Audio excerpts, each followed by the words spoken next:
আজ তোমাদের আমার পেলিং এর রুমটা দেখাবো। 301 নম্বর রুম। প্রথমে রুমটা খুললাম, আর এখানে আছে টয়লেট।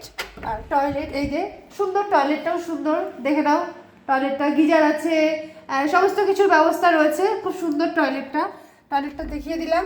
তারপরে এই যে চলে আসো, চলে আসার পরে এখানে একটা বড় সাইজের একটা বেড রয়েছে, খুব সুন্দর কমফোর্টেবল বেডটা। আর এইদিকে দেখতে পাচ্ছ একটা সুন্দর মিরর, তুমি এখানে বসে রেডি হতে পারো। তারপরে এখানে রয়েছে কিন্তু একটা ওয়ার্ডরোব, যেখানে তোমার জিনিস রাখতে পারো। আর এক্সট্রা কম্বল দিয়ে দিয়েছে এটা, আর একটা রয়েছে এক্সট্রা কম্বল। আর এখানে দুটো ল্যাম্পশেড, আর এখানে একটা ছোট টেবিল রয়েছে। তোমরা চাইলে এখান থেকে ফোন করে বলতে পারো তোমাদের যা যা দরকার এখানে। তারপরে চলো তোমাদেরকে দেখাই, এখানে আছে একটা ইলেকট্রিক কেটল, আর তার সামনেই রয়েছে এই যে দুটো বসার চেয়ার।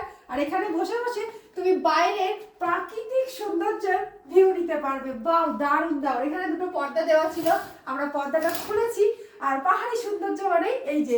আর তারপরেই রয়েছে এখানে একটা টিভি, তোমরা চাইলে দেখতেই পারো। আমরা এখানে গান শুনছিলাম। চলে এসো চলে এসো চলে এসো, তাড়াতাড়ি তাড়াতাড়ি।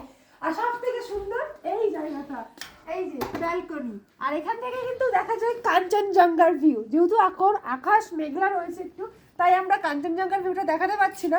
যদি আকাশটা ক্লিয়ার হয় অবশ্যই তোমাদেরকে এই কাঞ্চনজঙ্ঘার ভিউটা দেখাবো। আর আমাদের রুম টুরটা তোমার কেমন লাগলো? আমার তো খুব খুব খুব ভালো লেগেছে। আর পাহাড়ি সৌন্দর্য, আর এই যে পাহাড়ি জায়গা, দারুণ দারুণ। আর খুব সুন্দর লাগছে।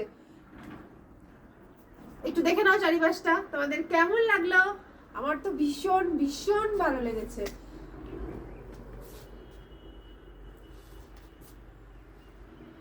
টাটা বন্ধুরা, আমার রুমটা তোমরা দেখিয়ে দিলাম। কেমন লাগলো অবশ্যই কমেন্ট করে জানাবে।